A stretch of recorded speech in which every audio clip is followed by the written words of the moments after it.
Minggu lalu, IHSG tak banyak bergerak, bahkan melemah tipis 0,91%. Tapi investor asing mulai mengalir masuk ke pasar saham. IHSG memang sempat menyentuh angka 8.000, rekor tertingginya di 15 Agustus lalu. Namun, tak hanya pasar saham Indonesia yang mencetak rekor, ada banyak aset lain yang saat ini mencetak rekor-rekor tertinggi. Aset apa saja yang mencetak rekor? Bagaimana investor sebaiknya menyikapi?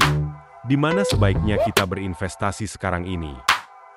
Berikut ini, analisis pasar dan tips dari Erik Susanto, Head of Multi-Asset String Investments. Jadi memang kondisi pasar saat ini cukup unik saya bilang. Bukan hanya di lokal saja, di IHSG, tapi kalau kita memperhatikan fenomena global, misalnya di Amerika, itu pasar saham juga all-time high, ya, mencapai titik tertingginya. Kita memperhatikan kelas aset lainnya, mungkin di sini investor cukup paham, seperti Bitcoin, juga all-time high, bahkan harga emas pun juga mendekati titik all-time high-nya. Dalam rupiah, harga emas juga all-time high. Jadi ini satu fenomena yang unik yang kita harus lihat. Sebenarnya kenapa sih? Ya, alasan utamanya adalah karena money supply itu mencapai all-time high. Di sisi lain memang ada satu fakta unik. Kalau kita lihat ada 4 triliun US dollar, saya ulangi lagi, 4 triliun US dollar yang selama ini ditaruh di pasar uang di Amerika. Jadi ketika ada potensi penurunan suku bunga The Fed, akhirnya 4 triliun ini harus mencari di mana tempat dia bisa mencari yield, di mana tempat dia bisa mencari return. Makanya sekarang ada perpindahan dana yang cukup besar ya ke risky asset, misalnya ke saham, ke Bitcoin untuk mencari pertumbuhan gitu ya, karena ada potensi penurunan suku bunga The Fed ke depannya. Jadi ini suatu fenomena yang unik. Di seluruh dunia ini memang yang terjadi sekarang adalah pasar lebih digerakkan oleh sentimen dan likuiditas daripada fundamental. Ini terjadi re-rating di seluruh pasar saham yang ada kenaikan harga PE instead of memang ada perubahan fundamental.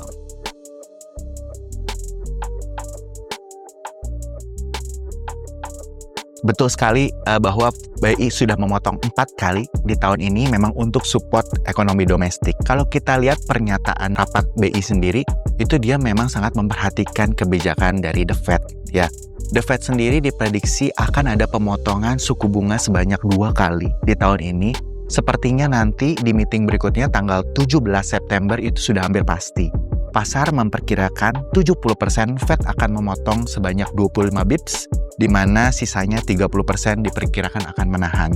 Tapi kalau kita lihat proyeksinya dari September, Oktober, hingga nanti di Desember, itu Fed bisa memotong sebanyak 2 kali. Akibatnya, BI sendiri kita prediksi masih ada 1 kali potensi pemotongan suku bunga yang bisa dilakukan ya untuk menopang ekonomi domestik. Nah, kalau kita lihat tahun depan pun patternnya sama.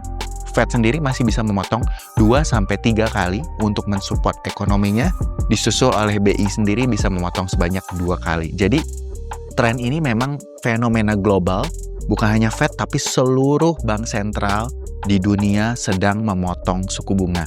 Kalau saya lihat, cuma ada 2 negara saja yang belum memotong suku bunga di luar Amerika, which is yang pertama adalah Jepang, karena Jepang memang sedang dalam arah untuk menaikkan suku bunga. Yang kedua Taiwan, karena memang ekonominya masih cukup kuat seperti itu. Tapi semua bank sentral di seluruh dunia, di Asia Tenggara komit untuk menurunkan suku bunganya untuk menopang pertumbuhan ekonominya masing-masing.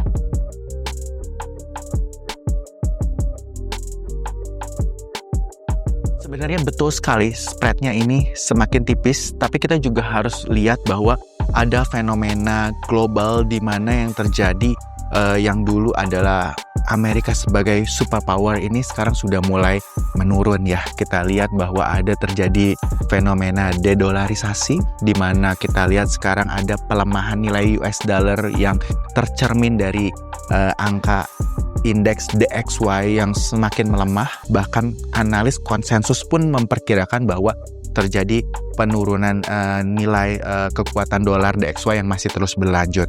Bank sentral sekarang melakukan penempatan reserve-nya sudah mulai ke gold dibanding dengan US dollar. Jadi balik lagi memang ini adalah fenomena global ya, bukan hanya spread terhadap Indonesia, tapi spread US terhadap negara-negara lainnya juga sama.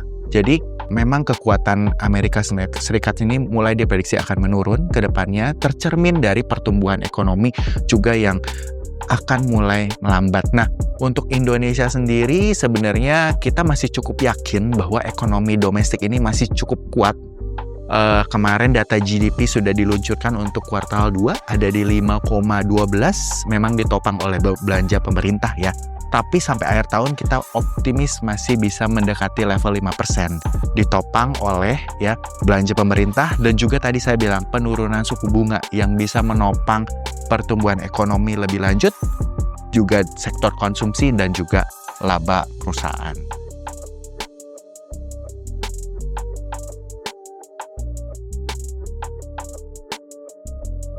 Oke, ini fenomena yang unik. Terus terang buat saya sebagai head of multi asset Eastspring sendiri, kita juga tidak bisa serta-merta karena sudah mencapai titik tertingginya kita harus risk off, kita jual semua, kita pindahin ke yang murah atau kita pindahin ke pasar money market. Itu nggak bisa. Karena kalau kita lihat di Amerika sendiri, fenomenanya ini masih cukup unik dan diperkirakan masih tetap berlanjut. Jadi kenaikan pasar di Amerika yang terjadi sekarang itu memang ditopang oleh rally di saham-saham berbasis teknologi. Ya, teknologi ini membukukan laporan keuangan yang very strong, sangat-sangat bagus gitu ya. Kemarin ada 2 berita besar malah. Yang pertama adalah Nvidia yang diizinkan untuk menjual chipnya ke China, itu juga salah satu sentimen positif. Kemudian kita lihat dari capex, capital expenditure dari saham-saham teknologi yang besar seperti Meta dan Google juga, itu juga mulai meningkat. Jadi fenomena kenaikan pasar global ini mungkin masih akan berlanjut karena laba saham teknologi itu masih diperkirakan masih double digit di Amerika. Nah, di tengah valuasi yang sekarang 22 kali PI kalau nggak salah, itu pun nggak murah. Indonesia sendiri, IHSG, sekarang PI-nya ada di level 12,8. Satu standar deviasi lebih rendah dari rata-ratanya 15 tahun di 14,6. Jadi secara historical kita masih murah, satu. Yang kedua adalah dibandingkan dengan saham-saham di global, di Amerika, di mana Indonesia pun masih murah. Makanya ketika terjadi ada aliran masuk atau dana yang memang mencari yield itu, Indonesia diharapkan bisa menjadi pilihan investasi untuk investor asing. Dimana kalau kita lihat secara year to date, investor asing sudah melakukan penjualan ya besar-besaran di Indonesia. Nah, kita harap dengan tadi ekonomi yang cukup stabil, kemudian juga potensi pemotongan suku bunga dan memang rupiah juga yang stabil, itu bisa menarik kembali aliran dana investor asing untuk kembali ke pasar Indonesia gitu. Karena memang kalau kita lihat rally terakhir ini lebih dikarenakan kalau saya dengar karena BPJS Ketenagakerjaan sama Taspen yang mulai belanja ya. Tapi kita harapkan kita nggak bisa lepas dari investor asing inflow. Kita harus menarik itu supaya indeks kita bisa juga lebih naik lagi.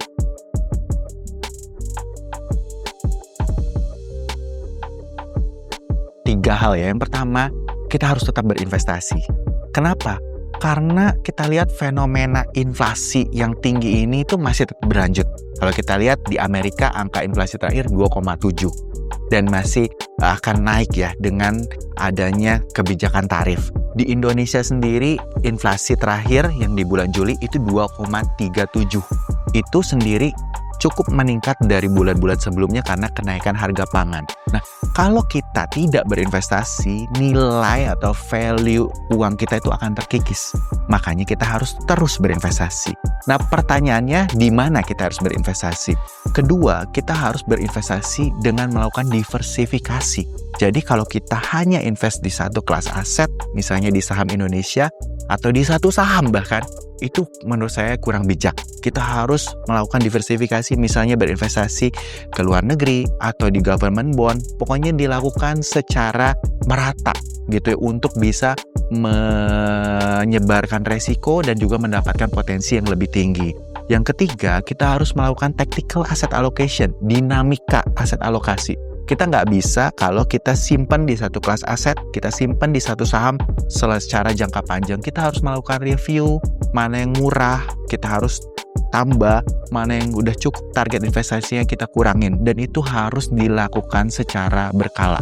gitu. Jadi saya sarankan mungkin bagi nasabah yang tidak punya waktu untuk melihat kondisi pasar secara berkala, mungkin bisa memilih salah satunya reksadana multi aset atau campuran ya, karena itu dikelola oleh fund manager secara taktis, mana yang murah, mana yang baik itu bisa berpindah tanpa nasabah perlu melakukan switching atau top up.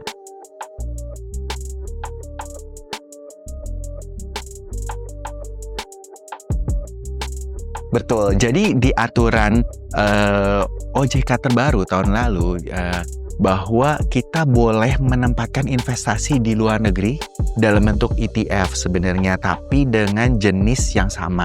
Which is kita bisa invest ke ETF di luar negeri, kalau reksadana saham dia bisa beli ETF saham, kalau campuran dia bisa beli campuran. Ini saya rasa satu gebrakan yang besar ya yang dilakukan oleh regulator, di mana dia melihat memang kita butuh melakukan diversifikasi keluar.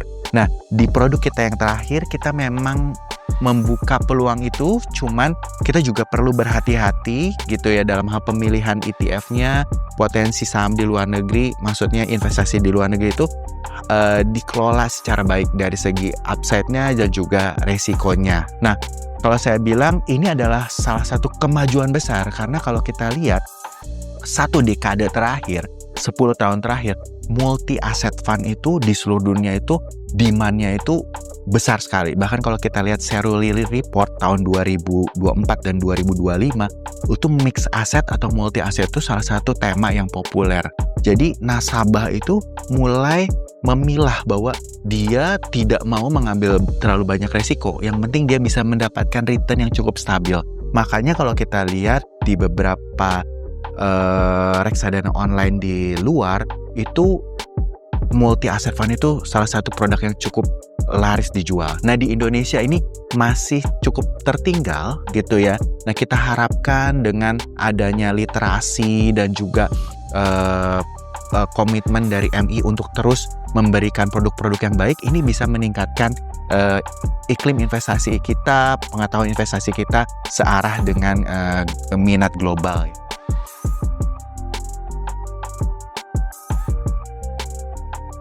Kalau secara strategi aset alokasi kita lebih suka ke obligasi sebenarnya gitu ya. Kenapa? Karena walaupun imbal hasil obligasi pemerintah yang 10 tahun sekarang udah di titik yang cukup rendah di level 6,4%, kita prediksi dengan adanya satu kali lagi pemotongan BI itu bisa turun ke level 6,2. Jadi masih ada upside-nya gitu ya. Dan kita lihat juga secara risk dan return trade-off, obligasi itu di Indonesia secara historical itu jauh lebih menarik daripada saham, seperti itu. Untuk saham sendiri, saya bilang bukan berarti nggak bagus, tapi kita harus secara selektif gitu. Tidak semua saham bagus, kita harus lihat potensinya dari segi labanya, kemudian kita juga melihat bahwa bagaimana ada M&A-nya di perusahaan itu dan pengelolaan yang ESG-nya juga, semua kita harus lihat mana saham yang baik, mana saham yang cocok untuk nasabah, mana yang enggak. Jadi harus sangat selektif sekali dalam pemilihan saham untuk di kondisi saat ini. Keputusan bisnis terbaik datang dari data, bukan tebakan. Mudah berlangganan Business Insight dengan subscribe with Google.